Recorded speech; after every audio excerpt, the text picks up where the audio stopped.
This KFAN podcast is sponsored by Builders and Remodelers, exclusive Twin Cities provider of Elements Windows. Get the highest quality windows at unmatchable value. Visit buildersandremodelers.com for more details. iHeart presents the Big Three Playoffs. This Sunday, the remaining 4 teams battle to make the championship in the most physical, fierce, and competitive basketball league in the world. The action starts with the Big Three Monster Energy Celebrity Game. Then Dwight Howard and his LA Riot take on Montrezl Harrell and Dr. J Chicago Triplets. The finale will see popular Miami 305 with stars MVP Michael Beasley and Lance Stevenson take on Nancy Lieberman's Dallas Power. Who will make it to the Big Three Championship? The no-holds-barred action starts Sunday at 3 p.m. Eastern, 12 Pacific, only on CBS.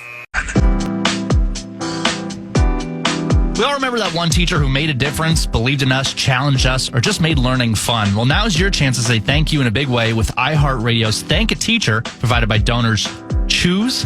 Nominated outstanding public teacher who's gone above and beyond for their students to win $5,000 to stock their classroom with whatever they need. Today's teacher of the day is Timothy Huss, who teaches at Universal Academy Charter School, and who folks told us is always ensuring that his students have the resources they need to be successful both in and out of the classroom. Help us say thank you to educators shaping our future. Nominate your favorite teachers now. iHeartRadio.com/teachers. Welcome back, Vikings-Patriots joint practices. This is the Tennafitzgerald, Ron Johnson, Parker Fox with me. While we were away, Ron, I think maybe the biggest play on the far side, the far field, with that Patriots offense versus the Vikings defense. Josh Dobbs, former Vikings quarterback, picked off by Dwight McGlothern. Was maybe about 50, 60-yard pick six he scored on. Yeah, Nudie with the pick. Nudie. But, just Josh Dobbs going late to the out. You can't go late to the out, especially across the field from the other hash. Just an ill-advised throw, and he should have probably thrown it away, and Nudie was sitting on it. It looked like they were some type of cover two because he just was sitting there waiting for the ball. I mean, I'm honestly, if I had to bet, he had FanDuel money on Nudie getting pick six today because it made no sense to throw that in this type of practice. But, yeah, he tried to force the ball in there, and Nudie continues to do what he's doing, but that's impressing the coaches and showing he might, try to get that one spot opposite of Byron Murphy Jr. because, Jeff Okudah, Mekhi Blackman, Isaiah Rodgers, we don't know who's the starting DB, but Nudie's trying to make a push for it. From an offensive line standpoint, good news is Christian Darrisaw back on the field today. He just had a really good block there, giving some time for J.J. McCarthy. Unfortunately, he did not get that time from the right side, and I think maybe J.J. held the ball a little too long there. Yeah, to see Christian Darrisaw moving around, just a brace on, so just like every other lineman that wears knee braces, he looks like he's running, good. And these guys are going hard. It's not like this is like his own teammates, keeping him safe. So he's getting the full contact, he has to move at a quick pace. Yeah. So I think with my guess is the training staff, they're trying to see, is he going to be ready for week one? And all signs point to yes. He looks really good, and here he is in some type of pass pro. You got a check out of there from McCarthy. So he's checking out of something. Patriots showed a blitz, tried to bluff blitz. They dropped into coverage. J.J. McCarthy steps up, and he would have been sacked. So I'm not certain of that. I think he would have ran. He had some daylight there to run. He had some daylight. He had the middle of the field. I don't know why he didn't just take off. I think that would have been an 18-yard gain up the middle for J.J. I don't know why he doesn't just take off. I do get his practice, and sometimes guys, forget to go through the full motion of it. But, my guess is, too, he's trying to really, hit on these plays and get the ball where it needs to go. But honestly, that was a covered sack, too, in my opinion. I mean, he was back there for a while, and nobody touched him. So that's just the Patriots. He looks like he was They sure hold on to the ball a long time when they know they're not going to get really and maybe hit hard. For sure. Maybe he thought, the blitz was coming, and so they didn't blitz. They bluffed, and then everybody dropped back into coverage, and so it just ended up being a coverage sack. When you only have 3 receivers running and they got 7 in coverage, that's tough to find a guy. So he's got to dump it off quick to a running back or just run, like you said, run the ball. You've talked about Lucky Jackson. He is one of the 3 wide receivers that's on the field with the ones here, along with Jordan Addison and Jalen Naylor. That one to Jordan Mason ended up being a nice catch from Jordan Mason, given McCarthy threw that one behind him. That could have been doom and gloom. One of those tips from the running back, linebacker takes it and takes it to the house. Jordan Mason makes a great catch. Again, just lead, like you talked about that, the touch pass versus the zing pass, the timing pass. But here's the thing. This game doesn't matter. These practices don't matter. So hopefully he's just getting. Well, they matter a little bit. He's getting all this out of his system. It matters a little bit. Was learning the guys. How quick does Jordan Mason come out of the break? How quick does Aaron Jones come out of the break? I mean, he has a connection with Jordan Addison. We know that. Clearly, they're on time every time. It's the other guys, and you see J.J. McCarthy's body language right there. He's pissed off. He knows he messed up on that one. So it's just learning the guys and how quick they move. But nice run for Ty Chandler. Look at him, hands on his hips. He's looking down at the ground. He knows he's not happy with that. I don't think he's performed very well today. Yeah, he's not happy with that, though. No. But that's good, though. The fact that he emotionally can show, like, I know I'm better than that, that shows a competitor. That's the Jim Harbaugh. He was talking about that. Like, he has a competitor. He wants to win. He's got that trot going on. He wants another snap. Yeah, he's he wants like, to let me get back in underneath there. The center. Yeah. He wants another rep at it. You can clearly see there's no loosening of the chin strap, anything like that. And unfortunately, the script is already put together. Yes, so exactly. You get 4 plays. We got to give Reppin 4 plays. We got to give maybe Brosmer or Rippin or Howe gets 2 more plays. Yes, it sucks. Every time I look over the other field, Javon Baker's making plays. I will say this though. Peyton Manning would never have let Jim Sorgi come in after that. But JJ probably doesn't have that yet. He doesn't have that. Yeah, that's what I was going to ask you about because I see it. Oh heck no, Peyton would. Because I coached there for 2 years in off season with them in training camp, and Peyton, if he had anything that he didn't like, he was staying in to the point where he would actually control the practice and say, no, give me this look, give me this, I want to redo this. And him and Jeff Saturday used to talk it through. They would go back through it again. He would turn a 20-minute walkthrough into 40 minutes because he wanted to be perfect. So, J.J. McCarthy hasn't earned that right yet to just tell Sam Howell, get out of here, I got this.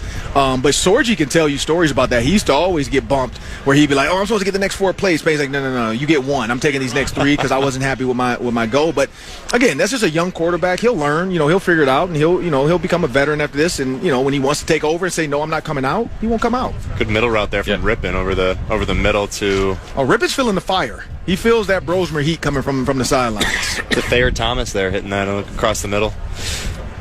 You talk about JJ trying to get the chemistry down with the wide receivers, that he's got it with Jordan Addison, doesn't have it with the others. Does the amount of time Justin Jefferson has missed here now concern you at all about his chemistry with JJ, or is it just kind of easy to get chemistry with Justin Jefferson because he's better than everybody? A little.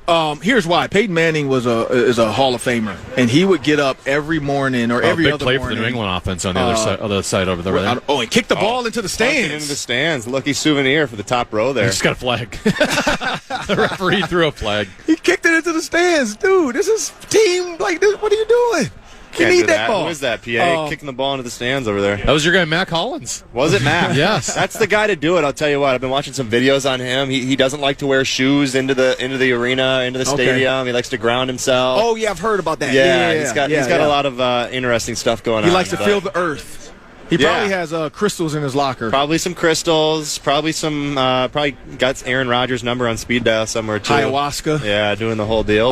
But to you, the ayahuasca. Would you ever do that, Parker? I think in another life I would. You don't need to answer that on the radio. Yeah, right. I like the pressure here. You went on a journey to see if you could channel your. Is that another interception for the Vikings defense, or did he not catch that? But. Number 7 for the Vikings. Looks like but to the Justin Jefferson question, Peyton would get up every morning and he would throw to different receivers. So he would ask for Reggie Murphy. Wayne and Pierre Garçon to show up, or Roy Hall and Marvin Harrison, or Anthony Gonzalez and Blair White. There's a good one. He would get 2 in Dallas, Ben Utek, Dallas Clark. He would grab 1 or 2 guys as much as he could and just throw 50 to 60 balls to him because he wanted to see how they run, how fast you get in, and full, hey man, we're going full. Yep. He wanted to have the timing down, so when he knew that number was on the field, he knew exactly how they would do it, and I think that's the key. I mean, it's like I hate the new age basketball Instagram of kids working all these dumb drills. But the one thing I will say for some of the kids that have the ball on the string, if they practice it enough, they do it in the game. Totally. They actually get guys like Kyrie Irving. Kyrie does some stuff, and you're like, dude, how in the heck did you get through there with the ball? So I think quarterback is similar. You have to do it over and over and over. You have to be crazy consistent to be able to make some of these throws. And he, like I said, him and Jordan Addison have they are covering them. Yeah, he should have run. He would have run there. They are covering these guys. They are. But you got to put yourself in position. They don't even have their best corner out there. Christian Gonzalez. Oh yeah, Christian Gonzalez. I saw him over there with the injured guys. But again, this is Mike Vrabel's Patriots back in the day defense. Yeah. He's running Belichick similar schemes. He's disguising, and you got to think they know the florist. Like, you know what I mean? These guys are all intertwined with Belichick. So it's a tough defense. Like I always thought Vrabel was a really good coach at Tennessee. I thought he got the most out of the talent. Didn't he lose AJ? Was that AJ him? Brown? Or was he the coach when AJ Brown I don't left? remember. Or was it the other guy? No, I think, or it was Arthur Smith. It was either him or Arthur Smith. But either way, I thought he was a good coach too. Arthur Smith, I do not think is a good coach. Arthur Smith. Mike Vrabel, I do. So the one thing I like about Arthur Smith, and I know KOC bought this up, he had the most that one season. He had the most shifts and motions pre-snap, or second most in the NFL. So Arthur Smith tried to confuse people. It just didn't work. Low throw. JJ just. But he made Jonnu Smith famous. Like JJ's asking for a flag right there too. He just doesn't seem very decisive in the pocket. The defense is confusing him a little bit. I mean, my guess is because I see the stunts, I see the defense moving, I see the linebackers walking up in the A gap doing that Mike Zimmer deal. So there's something to that that's throwing the route combos off, that they're thinking it's cover 2 and it's 3, or they're thinking it's 3 and it's 4. But that's why you got to move fast. That was the first visual frustration there from JJ. Let's see what this. You got Naylor, you got Addison, and you got Jashawn Jones to the left. Yep, 3 wide. Can't see that. Hawkinson to the right by himself, solo. Just throw to Hawkinson. There you go. Out route. That one was on the money.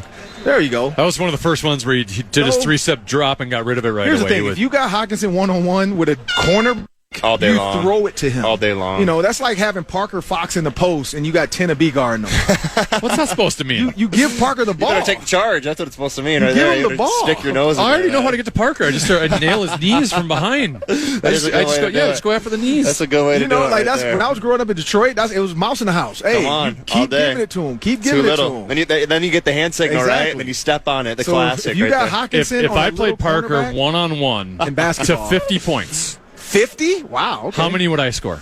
Is it make it take it? I've never seen you play basketball. So I don't know if I'd score. Okay. Yeah, I don't think I could. Can you not shoot threes? I mean, maybe at some point he gets tired and just lets me shoot a 3, and I got like a 20% chance of hitting that 3. You give yourself 20? I get 20%. I'll give you a higher percent than that. Give you up to the 30 mark. I'm a hockey player, man. Yeah, there you go. Because I know Parker can jump. Like, I've seen that. You don't understand. When I had to play intramural basketball with my friends in college, I was just there to rebound and play defense. You need those. I was Dennis Rodman, man. So you were the hockey guy on the basketball court. Yeah. Okay. Yeah. You're the enforcer. You need those guys. Well, as PA says, big guys get tired, man. Big guys get tired. Long way to fall. So I'm even bigger. Speaking of big guys getting tired, I mean, they're on their water break. But again, Christian Darrisaw is not limping. Yeah. You know what I mean? He's moving around. He's walking around. He's running. He was in the whole team period with the first offensive line. He looks good, man. He looks good. Yeah. So, again, just stay healthy, get to week 1. But you're right, Tenna. J.J. McCarthy did not look decisive in a couple of those. All right, but it's built. Here's the thing, though, I've learned, and Brian Flores was telling me this. Some of these periods are built for that. They actually want the defense to give him something he can't defeat, to see how he handles it. Like, does he run the ball quick enough? Does he dump it off when he's supposed to? So some of these plays, because they're scripted between the two teams, like, hey, give me cover 4, give me cover 2. So they're actually scripting it to put J.J. McCarthy in a position to fail, to see how does he get out of that. Like, how does he handle failure? Does he, like you said, he's not quick. Run the ball. Like, run. I guarantee KOC is probably saying, dude, why are you holding on to the ball? Run. Just run. You got legs. Yeah, we know you can run. Yeah. So, again, some of these situations are built to put the quarterback in the most, like, awkward position, and offensive line. Like, some of these blitz periods they're about to do. If they do them today or maybe tomorrow, but it's built for them to fail. Yeah. Like, we want you to be pushed to the brink of, how in the heck do we stop this? And then you find gold. You find a running back that figures out, I can sift from linebacker Mike to out to the wheel, and I can handle this. Or I can pick this Mike and make it somebody obscure because I know they're blitzing, because I know this look. So I think they're doing all this to try to get. It looks like another team period potentially. Yeah, a lot of communication here between JJ and the offensive line. You see Aaron Jones giving everybody knocks on the offensive line. I don't think they loved that little possession, period. The Patriots won. I mean, we have to be real. Patriots they dominated us. Patriots won that. And Patriots offense looked like over there. I mean, I think that was back and forth. It was some deep balls. There's some plays on both ways, and some interceptions. We had a ball kicked into the stands. Yeah, I think there was more energy over there than there was over here. So, certainly, we haven't even attempted a ball. The 20 yards down the Patriots field. receivers are feeding off of Stephon Diggs. Yeah, so they all act like Stephon. Justin Jefferson would have brought a different type of energy. Totally. Jordan Addison is laid back California kid with a surfboard. So it's a different vibe with the receiver group without JJ, because Justin Jefferson is that Stephon Diggs high energy, celebrate, gritty. Like, it's just different. We're gonna have another go at it here. Oh, we're actually gonna go to commercial break. Ron, I appreciate your time today. No, You're gonna be back. You're gonna be back with me at noon tomorrow, right? Yeah, I'll be out tomorrow. Parker, thank you so much for helping. Now today. I get to go stand on the sideline and go actually Rube out and get a better view. I know, right? Exactly. Thanks, guys. Where's Appreciate the sushi? Do they have sushi? That's Mark Rosen next. He brought the sushi. Mark Rosen, I do actually want to talk some non-Viking stuff with him as well, because some big Minnesota Twins ownership news today. Rosey joins me for the rest of the show next, right here on the Tennafitzgerald. The reviews and ratings are in, and Ice Cube's Big 3 is the surprise hit of the summer. And to cap off the season, iHeart presents the Big 3 Basketball Playoffs. This Sunday at 3 p.m. Eastern, the remaining 4 teams battle it out for the right to make the Big 3 championship in the most physical, fierce, and competitive basketball league in the world. The action starts with the Big 3 Monster Energy Celebrity Game, where your favorite stars compete in Big 3 3-on-3 basketball. Then the first of 2 semifinal games features Dwight Howard and the LA Riot taking on Montrezl Harrell and Dr. J's first-place Chicago triplets. The finale will see popular Miami 305 with stars MVP Michael Beasley, and last will Make You Dance Stevenson take on Nancy Lieberman's Dallas Power, who finished the season winning 5 straight weeks to capture second place. Can Glenn Rice, Greg Monroe, and Paul Millsap stop Miami's physical assault, or will Miami and Beasley put an end to Dallas's winning ways? Who will make it to the Big 3 championship? This no-holds-barred action starts Sunday at 3 p.m. Eastern, 12 Pacific, only on CBS. The Power Trip is headed back to the island. Join the guys at Treasure Island September 18th and 19th for 2 shows in the parlay full of games, tons of laughs, and great prizes, including 2 trips to Las Vegas with a show in October. Use promo code KFAN when you book your stay to save 20%. Full details now, KFAN.com, keyword calendar. Tennafitzgerald live from Twin Cities Orthopedics Performance Center in Eagan, as the Minnesota Vikings are taking on the New England Patriots in their joint practice, and now joined by the legendary one, Mark Rosen. Mark, thank you for joining me early today. I appreciate it. Been here most of the time. I'm watching the great Paul Allen do his homework for Saturday's game and trying to look at. I got dinged already. The far fields, which is the far field, which is quite a ways from us. So he's got the Canterbury binoculars. I should have brought those. Yeah, it does help because it is. I got rosters for the Vikings, and I had to look at the names, matching the numbers, obviously, for the ones we're familiar with from the New England Patriots, with Drake May, the quarterback, Stephon Diggs, obviously back here, Garrett Bradbury, and Josh Dobbs. Josh Dobbs just had a nice throw over there on the far side. So it's great to see Josh get on with another club right now, and he's a survivor. That's what he is. But meantime, I've been watching every snap that J.J. McCarthy takes, and there was one play where he kind of stumbled out of the backfield, and you saw the same thing, and he went down. And it's just your instincts just take over going, get up. Don't be hurt. Get up.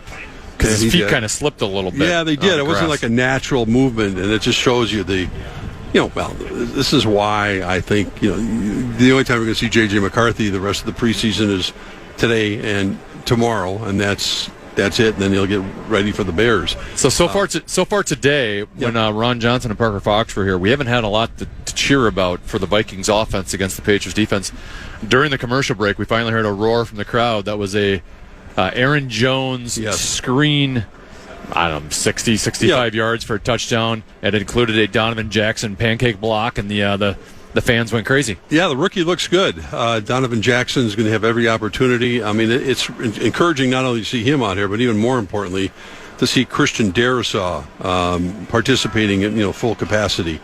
I mean, he's your starting left tackle. We know he had the ACL against the Rams on the road last year, and I think can be a pretty rough recovery, but he's certainly on target. He's out here, and Hawkinson, obviously, who played Saturday some, is running around as well. So other than Justin Jefferson, who's in quote-unquote street clothes, and heard Ron Johnson talking about it, he does add, we all know the kind of electricity that Justin Jefferson adds to this football team, even in a practice like this when the stands are packed. I mean, this is their last opportunity today and tomorrow. That's it for fans to come out here to TCO. They will not be allowed out here next week when the Vikings are getting ready for the last exhibition game, and more importantly, already starting preparations for the Bears. But a very enthusiastic crowd, to say the least. And it's fun. I mean, it's full.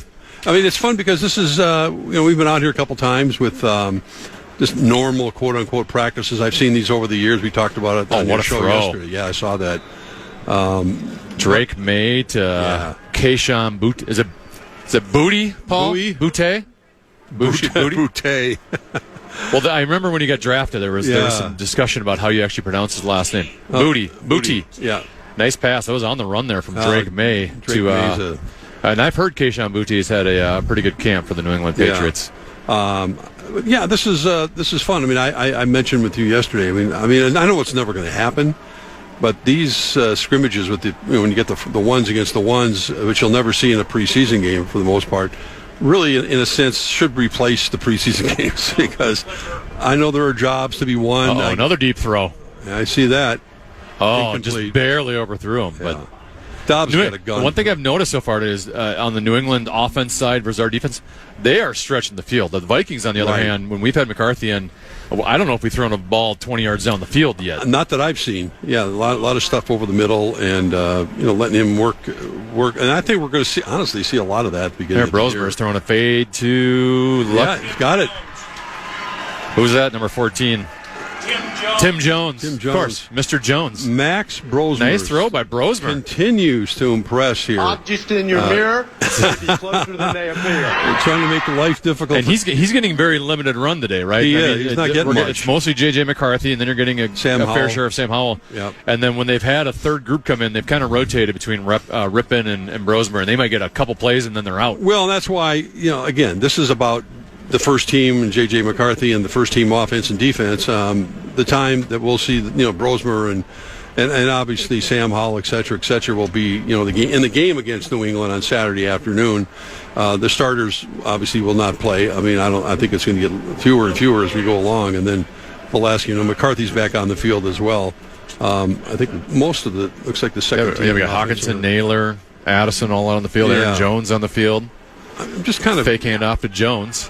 Play now he's throwing deep. He's got Naylor. Oh no! Almost picked. He had Naylor open. I think it must have been a safety coming from the weak side. Yeah. The ball was just out of the way of Naylor, and that could have been an interception there. It was good Jabril to see him, Peppers. Good to see him air it out. Fortunately, he didn't catch it. Yeah. Our first look at a deep pass though today. Correct. So yeah, the beat goes on for this team, and like I've said all along, I mean, it's about staying healthy and getting your first team ready, and this is kind of the last way of doing so in a real competitive manner, and that's why the stands are packed today, and why Robert Kraft, the owner of the Patriots, is here. Mark Wilf, the owners of the Vikings, is here. It's kind of a big deal. I mean, it's they're here for the rest of the week, and they get, obviously tour of the facilities and get a chance to see that and just enjoy the city a little bit beyond playing football this afternoon and tomorrow. I would say coming to a joint practice like this, you recognize how great Paul Allen is at his job because, right, if you're doing play-by-play of a basketball game, it's 5-on-5. You know who's on the court. It's a lot easier to memorize numbers. Hockey's a little more challenging because sometimes it can be out with different lines and there's 20 players on a team. Baseball, you always know who's in what position. Football, especially for preseason, right? It ain't even just a 53 anymore. You got to memorize 90 numbers for the New England Patriots. Not to mention, I'm sure he's got most of the Vikings numbers memorized, but even some of the some of your fourth teamers, I'm sure it's hard to. That would be a challenge. That every time a play's being made, he's got to have all those numbers memorized ahead of time. That's why he's a national treasure. That's why he's the GOAT. Yeah. I mean, he is, and he we all like the kid PA, but it's about preparation. It's why he's out here today. He's not out here because he likes to watch football, but I mean, he's out here doing his work and getting his homework done. And what a rare opportunity to see, especially the opponent this early in the preseason. When the season starts, I mean, it's kind of by rote. I mean, he'll get it down pat, but yeah, it takes a lot of preparation. There's a lot of national people out here as well covering this scrimmage, if you want to call it that, organized practices, team activities against the Patriots today. All right, this is the Tennafitzgerald. Mark Rosen's here the rest of the way until 3 o'clock. It is possible a Viking joins us after practice is over today. We were originally told it might be Khalif Halassi, who had the 2 interceptions in Saturday's game in the preseason. So potentially going to be joined by a player at some point. Not sure exactly how practice is going to go. I also obviously want to talk about the Big Twins ownership news at some point with Mark Rosen. We'll continue live from TCO here in Eagan on the Fitz next. The reviews and ratings are in. in, and Ice Cube's Big Three is the surprise hit of the summer. And to cap off the season, iHeart presents the Big Three Basketball Playoffs. This Sunday at 3 p.m. Eastern, the remaining 4 teams battle it out for the right to make the Big Three championship in the most physical, fierce, and competitive basketball league in the world. The action starts with the Big Three Monster Energy Celebrity Game, where your favorite stars compete in Big Three 3-on-3 basketball. Then the first of 2 semifinal games features Dwight Howard and the LA Riot taking on Montrezl Harrell and Dr. J's first-place Chicago Triplets. The finale will see popular Miami 305 with stars MVP Michael Beasley, and last will Make You Dance Stevenson take on Nancy Lieberman's Dallas Power, who finished the season winning 5 straight weeks to capture second place. Can Glenn Rice, Greg Monroe, and Paul Millsap stop Miami's physical assault, or will Miami and Beasley put an end to Dallas's winning ways? Who will make it to the Big Three Championship? This no-holds-barred action starts Sunday at 3 p.m. Eastern, 12 Pacific, only on CBS.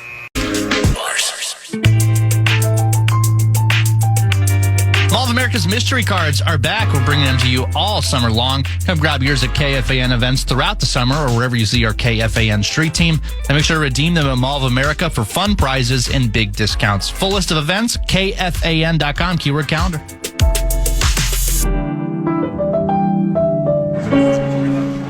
Vikings-Patriots joint practice continues here at Twin Cities Orthopedics Performance Center in Eagan. I'm Brandon Molesky. This is the Tennafitzgerald. Mark Rosen with me as well. Mark, the 11-11 period that we had for a while has ended. They kind of were doing some gunner-related drills there on the right side. The offensive line working here on the left. I saw all the quarterbacks from both teams having a little chat for a while. I haven't experienced these joint practices before. Will get back into team play at any point, or is that part probably over for the rest? No, I think they will. I think they will. They're doing special teams right now. We see Ryan Wright out there, the punter for the Vikings, and they'll be working on that. And that's a point of concern for the Vikings as far as who's going to be doing the punt returning with the terrible injury to Rondale Moore, which ended his season again before it even started last Saturday. So they have some other, they have internal candidates. Obviously, a lot of things can happen with cut down day coming in a couple of weeks as well. But that's what they're working on right now. And meanwhile, they're back, offensive line right in front of us. We see Brian O'Neill and Christian Darisaw. They're working against the teammates right now and just kind of fundamental drills. So the rest of it's kind of calmed down. I think normally if you're going to see any extracurricular stuff, it happens the second day. They're kind of wearing on each other a little bit. The heat gets to them a little bit, and they're going to be saying goodbye until Saturday, when none of them will probably be facing each other in the actual game anyway. Maybe the best news of the day is the fact that Christian Darisaw is out here practicing, because even KFC, when he's been asked about him, has been a little bit like, I don't want to give you an exact timeline, because then if he doesn't get there by the first game, then you're going to be disappointed by it. But the fact that he said that, man, well, maybe that home opener is in doubt, or not the home opener, but the opening game is in doubt a little bit. But the fact that he's out here today, I think is some pretty good news for the Vikings. Well, again, and played Saturday. He's literally like 30 yards in front of us right now. You can see the knee brace on his left leg, and protecting him, more proactively protecting him, standing next to Brian O'Neill. But, that's just a position that's just not easy to replace, as we know. And the Vikings absolutely felt his loss. I was at that game in L.A. when Darisaw got clipped like that. And you see a lot of offensive linemen get rolled up on a lot like that. Anytime you see an offensive lineman with a knee injury, it's almost inevitably because either a teammate or someone else, they were unsuspecting that could happen, and somebody rolled into it from behind. And that's how big guys like Christian Darisaw end up with an injury like that. So, you got to just hope that he can stay durable and healthy, because he's one of the best. Well, it happened today I saw on social media, Polad family releases a statement. I'm thinking they've sold the team. Yeah.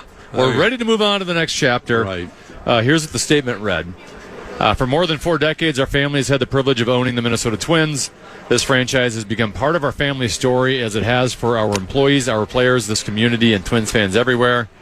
Over the past several months, we explored a wide range of potential investment and ownership opportunities. This is the part where I'm reading. I'm like, all right, they're going to tell us who has taken on. Our focus throughout has been on what's best for the long-term future of the Twins. We've been fully open to all possibilities. After a detailed and robust process, our family will remain the principal owner of the Minnesota Twins. To strengthen the club in a rapidly evolving sports landscape, one that demands strong partnerships, fresh ideas, and long-term vision. We're in the process of adding 2 significant limited partnership groups, each of whom will bring a wealth of experience, emphasis on the wealth of experience, and share our family values. We see and hear the passion from our partners, the community, and Twins fans. That passion inspires us. This ownership group is committed to building a winning team and culture for this region, one that Twins fans are proud to cheer for.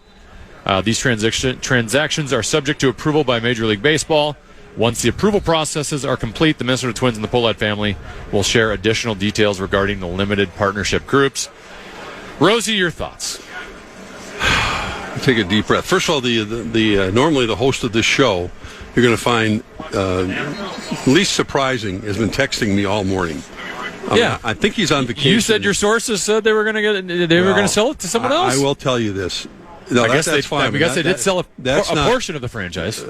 Again, I will repeat, someone very strong internally, and I think that person and other people within the Twins organization, all I can do is talk to someone who's absolutely connected, and all signals were they were going to try to get this done.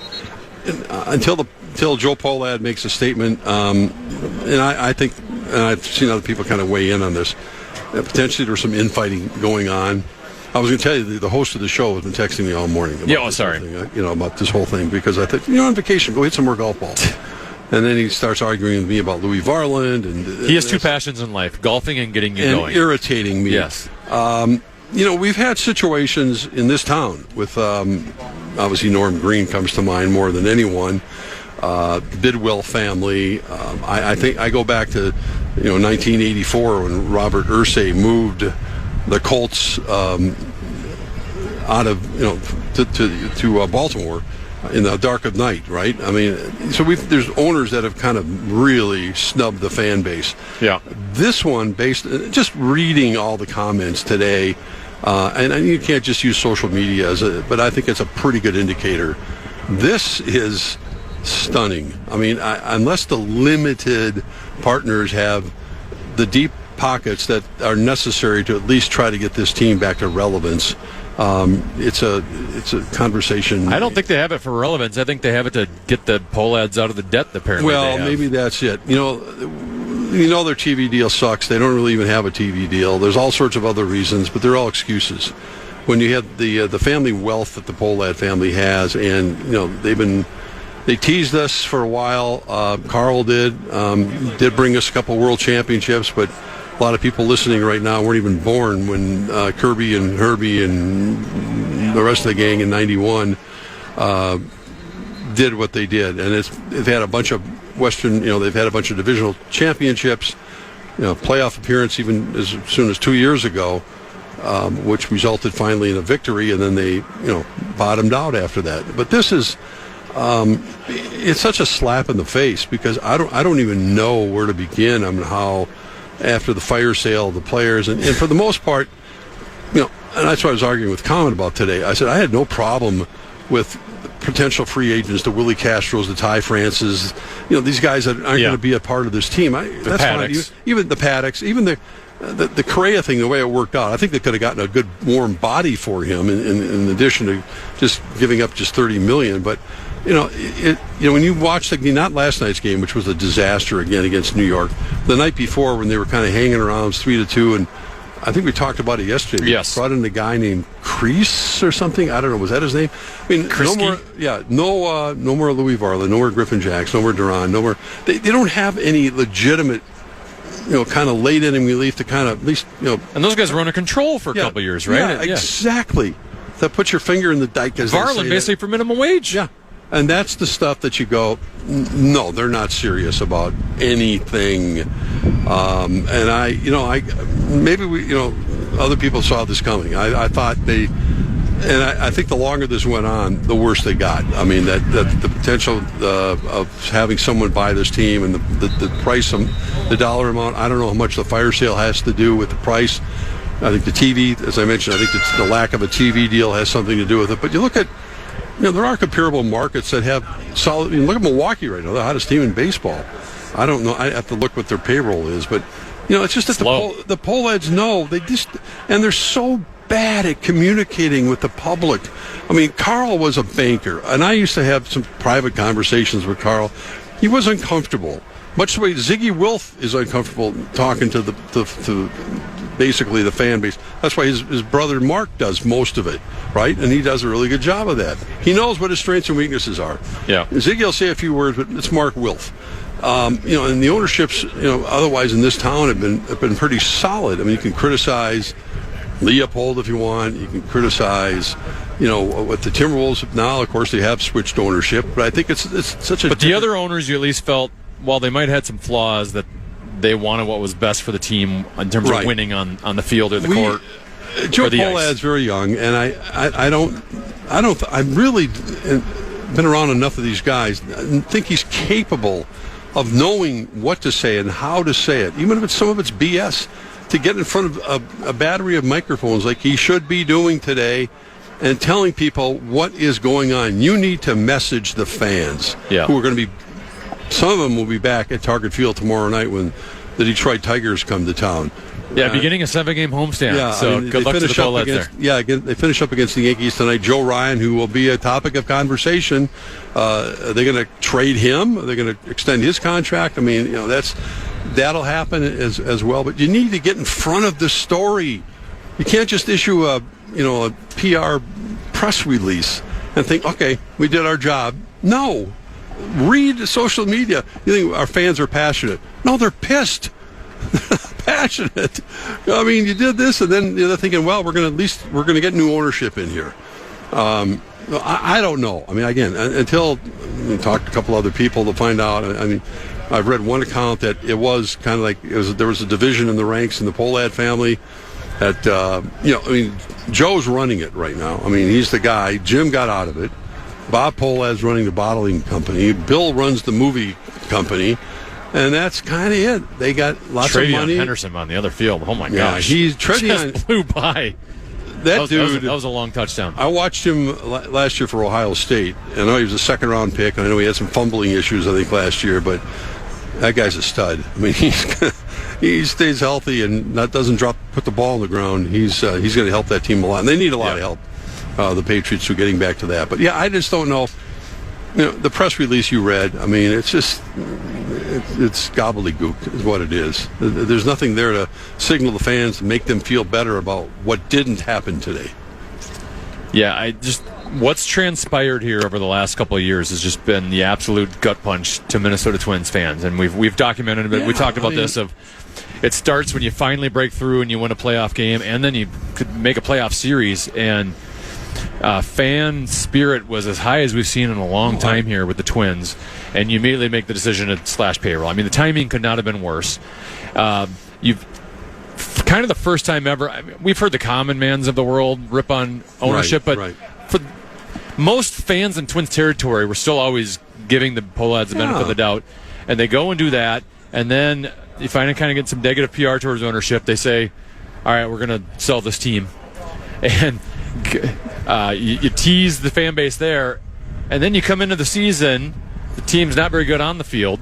You completely strip down, as you've already documented, not just the fact that they were trading guys that are going to be leaving, but sending guys that were under team control for the next couple of years at very reasonable contracts. Looks like a complete fire sale. And now just a couple weeks later, you go, well, we're going to keep the team. They have every right to keep the baseball team. That's fine. But what you need to do in that same context today, given the fact that the fans were expecting new ownership and some new blood and some new revenue, some money, is that you need to change. You need to have that kind of internal meeting. Someone needs to have the pulse of the community out there to say, you know what's going on out there? They're gonna burn Target Field down if you don't make a statement about, listen, we're keeping the team, and in spite of what we saw with again, most of the players they got rid of, the Willie Castros and Francis and Paddocks, those people. I think most fans don't have a huge problem with that. It's what the relief pitchers and the idea that they're not saying anything. We are going to strongly reinvest in this franchise. We're going to strongly up our payroll. Interception. There you go. Pick six. Yeah. Jay Ward. Jay Ward. Thanks, BA. Yeah. And he just punted the ball back. Yeah, he intercepted Josh Dobbs, who's thrown a couple pick sixes today. Yeah, Josh. man, that was a fun time for about 3 weeks. J.J. McCarthy scrambling out of the pocket. That's what he needs to do. He should have done more of that. He does have a quick step. Quick step getting out of there, but we don't want to see him run too much. But anyway, I don't know what else to say other than the fact that they are the worst PR owners I've ever heard in my life. They can't get out of their own way. And Joe did chat with the Star Tribune today. I'll try to give you some more quotes. Okay, I'd love to hear those. He told the Star Tribune, "We explored a wide range of potential investment and ownership opportunities. Our focus throughout has been on what's best for the long-term future of the Twins. We have been fully open to all possibilities. Ultimately, though, we chose this path instead." He added that the decision, quote, "came together pretty recently, very recently." It did. So I'm wondering if this decision was made after they did the fire sale. Like, I always thought, my assumption was fire sale was, well, they know they're going to sell the team. Right. Let's try to save as much money as we can before we hand it off to the next owner. And I wonder if they had that plan in a line and all of a sudden maybe who they had as potential owners didn't have enough money. So they just had to go with the limited route. I'm not sure, but or maybe, like I said, there may have been some infighting going on. That some of the other members of the family wanted to get to sell the team under any circumstances. I don't want to deal with this anymore. We got so many other businesses we're dealing with and concentrating on. Obviously, baseball hasn't been their number one priority. Joe sort of undertaken that, and he learned that from Jim and et cetera, et cetera. But it's I think this the Pohlad name. They're such pariahs in this town now, for the most part, and they just haven't done anything post playoff series win 2 years ago. Obviously, not re-signing Sonny Gray, but then not re-signing anybody, bringing someone else in. I mean, that's just the nature of the beast. If you can't play that game when you have that kind of wealth, then why do you want to be an old baseball owner? This isn't Calvin Griffith when he sold the team to Carl Pohlad in 1984 for $44 million, I think it was. This is, you don't want to play the game or get out. Joe Pohlad, on being criticized, even booed, said, quote, "It's just part of the role, part of owning the team. Our fans are passionate. Our fans want to win. We have that in common. We want to win too. I'd rather have passionate fans than fans who are disengaged." You want to win at what cost, Joe? At what cost do you want to win? I mean, you understand the dynamics of the game. I'm not suggesting, I don't think any fan is suggesting you got to become the Dodgers or the Yankees overnight. But there are other really good examples of teams that can compete at a pretty high level. And you can't just bottom out and become the Oakland Athletics or now the Chicago White Sox, basically, and go, we want to compete. Watch the pitching staff lately? Yeah. Regarding the fire sale. Yeah. According to Pohlad, the trades had little to do with saving money and were not ordered by ownership. Falvey did it. He says, quote, "Those were truly primarily baseball decisions. It certainly set us up for more financial flexibility, but they were primarily baseball decisions." I don't believe you, Joe. Well, I mean, Derek Falvey suggested that, here's a player, Willie Castro and Chris Paddock and Ty France and some of these guys. We're not going to re-sign these guys anyway, so might as well just get them out of here right now. That's fine. I don't think anybody has any problem with that from a baseball standpoint. The Correa thing too was kind of like, well, it looks like Carlos's best years potentially look like they're behind him, and they owe him all that money, and they got a shortstop coming up in the ranks that's named Carpenter, I think. They have a pretty good farm system, but within that farm system, and the guys are already calling up. You got to get some established major leaguers that can play this game and pitch in the late innings. You go into Yankee Stadium, and the Twins have been, a chew toy for the Yankees for how many decades now? And now it's even. If you watch last night's game, I'll give you a standing ovation. I couldn't bear to watch it after 3 innings. I mean, it was just futile to see them try to compete, just to compete. Well, in the 2 games against the Yankees, the Twins have 4 hits. The Yankees have 7 home runs. Yeah, I mean that's what. And this is not the Yankees were not playing all that well. No. So I don't know what to say to that comment by Joe Pohlad. And the Tigers have reinvigorated their organization. Obviously, Cleveland's been hanging around, Kansas City, and you just have to sort of play the game at your level, but be competitive. I just saw the attendance story in the Star Tribune yesterday about the attendance in Target Field since they built that stadium. The attendance has dropped 43% since 2010, with this season culminating in one of the worst in Target Field history. The Twins are on pace to sell 1.8 million tickets this year, down from 1.95 million last year. After averaging 24,094 fans per game last season, the Twins are averaging 22,298 this year. And you look at the next couple years with it was already, the way the fans viewed the ownership of the team was already low. And now I think there's going to be even more disappointment. I'm not sure the team's going to be any good here in the next 2 years.